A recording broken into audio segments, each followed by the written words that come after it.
We all saw it sprawled across the blackboard the second we stepped into Miss Lovecraft's class. Its wingspan reached from one end of the room to the other, hovering above our heads as if it were about to pounce.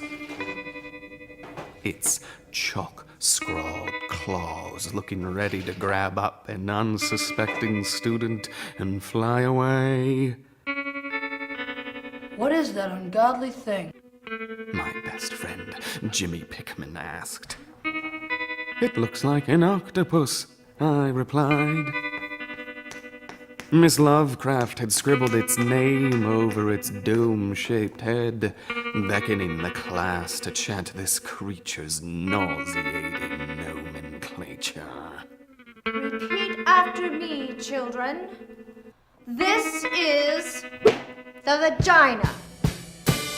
I shuddered at the sound its name made within my mouth, whispering it with the rest of the students.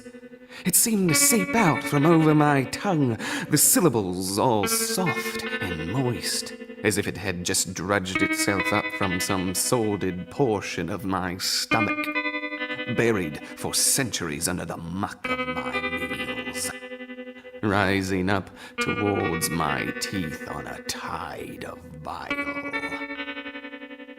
Now, class, all girls are born with a vagina. The vagina is home for the uterus, shown here, which is where the fertilized ovum develops into a fetus. Suddenly, it struck me.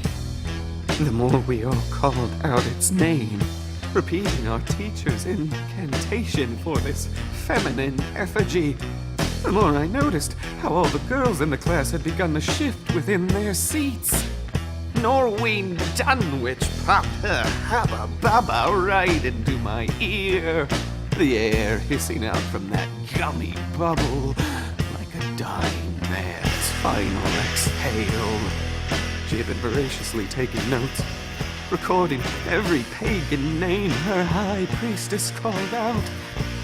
I peered underneath her desk, only to discover her legs spread wide open, fanning her knees back and forth. Something had awoken within her. Something was lurking under the murk of her skirt, veiled behind the pleats of her school uniform. Oh, this wasn't sex ed. No, we were taking part in something much darker than our normal curriculum. This was a ritual, an invocation of evil.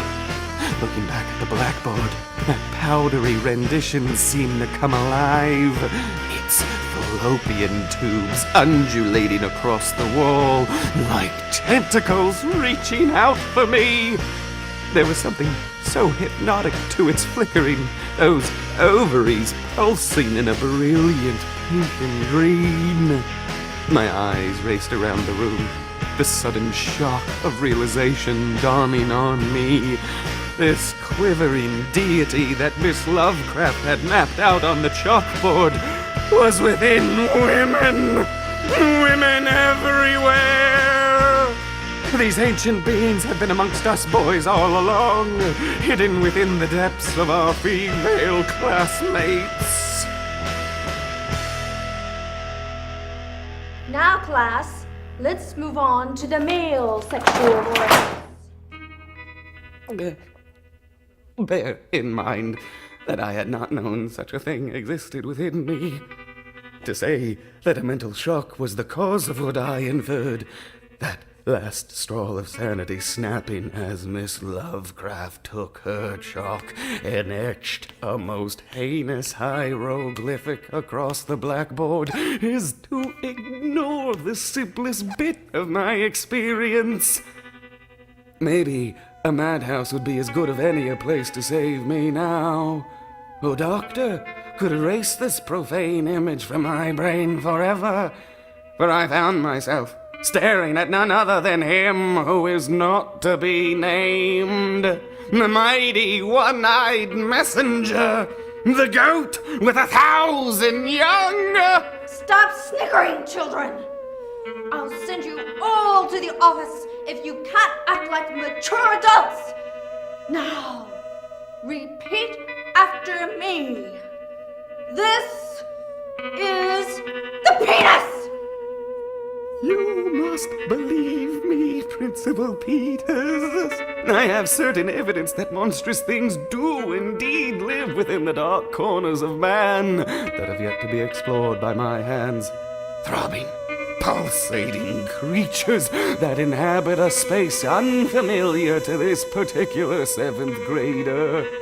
And as God is my witness, how I wish to resist this transformation. I was the caterpillar combating its own cocoon. Looking around the room, I realized I was not alone in this chrysalis state. The rest of the class was undergoing the same change. A look of utter horror frozen on everyone's face.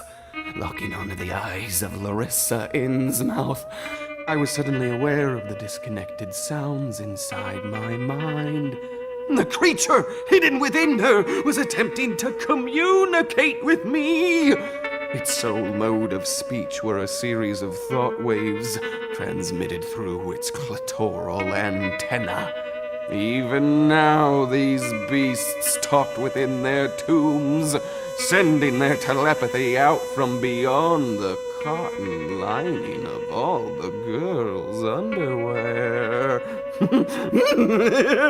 The panic was suddenly lessening within me. I was beginning to feel queerly drawn towards the unknown sea depths of my female classmates. I suddenly felt the compulsion to swim towards that brooding reef of newly grown pubic hair, diving into that black abyss forever!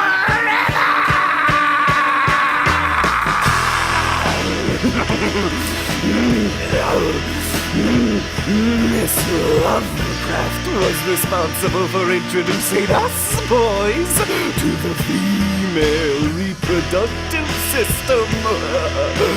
Her incantation had unlocked our libidos. Pushing our discs together, we created an altar in which to enact our rites of passage. The class made sacrifices out of ourselves, offering our bodies up to our idols.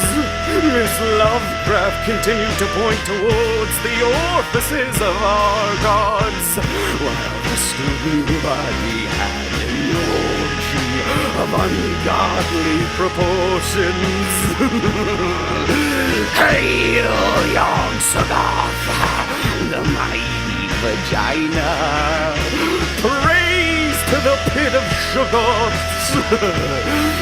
Glory to the great messenger Cthulhu! Yoggoth, the cyclopic worm!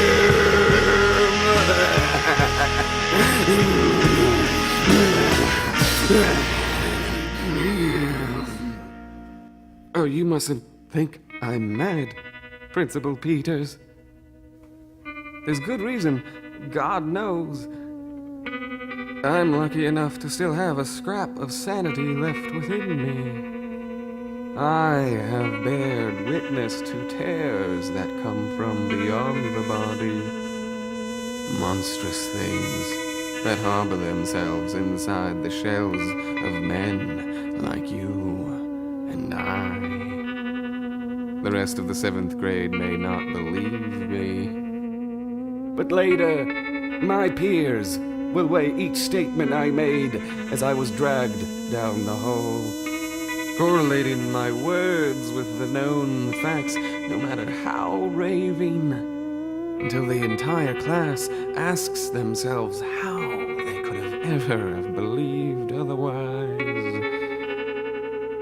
But until then, I myself found nothing but madness in these wild tales that I have acted upon.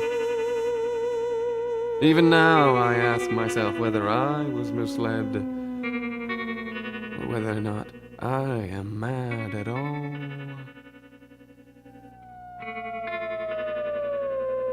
But the second my knees buckled upwards, hitting the underbelly of my desk, the class all turned around to face me. Even Miss Lovecraft was staring at me, her mouth hanging wide open, the look on her face thickening into utter horror. The second she realized my pants were now crumpled up at my ankles, my hands hidden below the desktop. Strips of mother of pearl stretched along the floor, as if some slimy beast had been released from within me, the residue of its escape shining over the linoleum.